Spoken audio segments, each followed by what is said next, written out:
তো গাইস আপনারা কি জানতে চান যে ফেসবুকের মধ্যে আপনি কাকে কাকে ফ্রেন্ড রিকোয়েস্ট পাঠিয়েছেন এবং কে কে আপনার ফ্রেন্ড রিকোয়েস্ট এখনো পর্যন্ত অ্যাকসেপ্ট করেনি। তো এই টিকটার সাহায্যে পুরো ইনফরমেশন পুরো হিস্ট্রি কিন্তু জানতে পারবেন। আপনি 1 বছর আগে 2 বছর আগে এমনকি 3 বছর 4 বছর আগে যদি ফ্রেন্ড রিকোয়েস্ট পাঠিয়েছেন সে যদি এখনো পর্যন্ত অ্যাকসেপ্ট করেনি তাহলে কিন্তু আপনি বের করতে পারবেন যে কে কে আপনার ফ্রেন্ড রিকোয়েস্ট এখনো পর্যন্ত অ্যাকসেপ্ট করেনি। তো এই ভিডিওটা আপনাদের জন্য খুবই ইম্পর্টেন্ট হতে চলেছে, তো অবশ্যই বিনা কোনো স্কিপ করে দেখতে থাকবেন। তাহলে কিন্তু আপনি কাকে কাকে ফেসবুকের মধ্যে ফ্রেন্ড রিকোয়েস্ট সেন্ড করেছেন এবং কে কে অ্যাকসেপ্ট করেনি সেটা কিন্তু হিস্ট্রিটা আপনি বের করতে পারবেন খুবই সহজে। তো প্রথমে কি করবেন, প্রথমত এটা জানার জন্য ফেসবুক অ্যাপটাকে ওপেন করবে। দেখিয়ে দিচ্ছি ফেসবুক অ্যাপটা ওপেন করে জাস্ট এখান থেকে ফেসবুক অ্যাপটাকে আপনি জাস্ট ওপেন করবেন।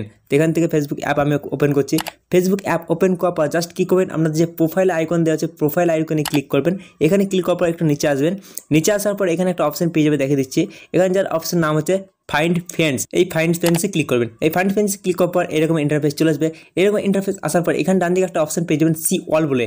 এই সি অলে ক্লিক করবেন। সি অলে ক্লিক করার পর উপরে ডান দিকে দেখতে পাবেন 3 ডট দেওয়া আছে। উপরে ডান দিকে একদম লক্ষ্য করবেন 3 ডট দেওয়া আছে।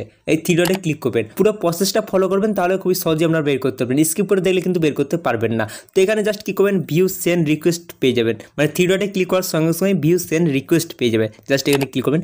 এখানে ক্লিক করার সঙ্গে সঙ্গে পুরো ইনফরমেশন পেয়ে যাবে। তো দেখতে পাবেন এখানে তারিখ দেওয়া আছে, মানে ডেট দেওয়া আছে কবে আপনি সেন্ড করেছেন। দেখতে পাবেন 4 বছর আগে, মানে ক বছর আগে সেটা কিন্তু লেখা আছে। 4 বছর আগে, 4 বছর আগে, এমনকি 5 বছর আগে দেখতে পাবেন এখানে 5 বছর আগেও সেন্ড করেছিলাম। এখনও পর্যন্ত কিন্তু তারা আমার ফ্রেন্ড রিকোয়েস্ট অ্যাকসেপ্ট করেনি। তো দেখতে পাবেন এখানে অ্যাকসেপ্ট করেনি।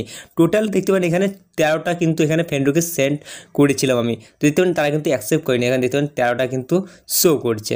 জাস্ট এখান থেকে তাদেরকে কিন্তু আপনি কী করতে পারেন, এখান থেকে আপনি ক্যান্সেলও করতে পারেন। ক্যান্সেল করার জন্য জাস্ট এখানে দেখতে পাবেন ক্যান্সেলের অপশন দেওয়া আছে। এখানে ক্লিক করলেই কিন্তু ক্যান্সেল হয়ে যাবে। ক্যান্সেল করে দেওয়ার পর জাস্ট এখান থেকে আরেকবার রিফ্রেশ করবেন, তাহলে কিন্তু কমে যাবে। তো দেখতে পাবেন 13 থেকে 2টো কমে গেছে, 11টা হয়ে গেছে। তো এইরকমভাবেই কিন্তু আপনারা খুবই সহজে ফেসবুকের মধ্যে কাকে কাকে ফ্রেন্ড রিকোয়েস্ট সেন্ড করেছেন, এখনও পর্যন্ত কারা কারা আপনার ফ্রেন্ড রিকোয়েস্ট অ্যাকসেপ্ট করেনি সেটা কিন্তু খুবই সহজে এরকমভাবে বের করতে পারবেন। তো ভিডিওটা দেখে যদি আপনাদের একটু কাজে লাগে, উপকারে আসে, অবশ্যই ভিডিওটা একটা লাইক করবেন। আপনাদের বন্ধুবান্ধবের সঙ্গে ভিডিওটা শেয়ার করবেন। যারা যারা এই সেটিংটা বা এই ট্রিকটা সম্পর্কে জানে না অবশ্যই শেয়ার করবেন তাদের সঙ্গে। আর এই চ্যানেল নতুন হয়ে থাকলে অবশ্যই চ্যানেলটাকে সাবস্ক্রাইব করে নোটিফিকেশন বেলটা অলে করে দেবেন, কারণ যখন ভিডিও আপলোড করবো সঙ্গে সঙ্গে আপনার মোবাইল নোটিফিকেশন চলে যাবে। আর এই ভিডিওটা কেমন হচ্ছে সেটা কিন্তু অবশ্যই কমেন্ট বক্সে আমাকে জানাতে ভুলবেন না। তো দেখার পর একটা কোনো ইন্টারেস্টিং ভিডিওর সঙ্গে তখন টাটা, বাই বাই।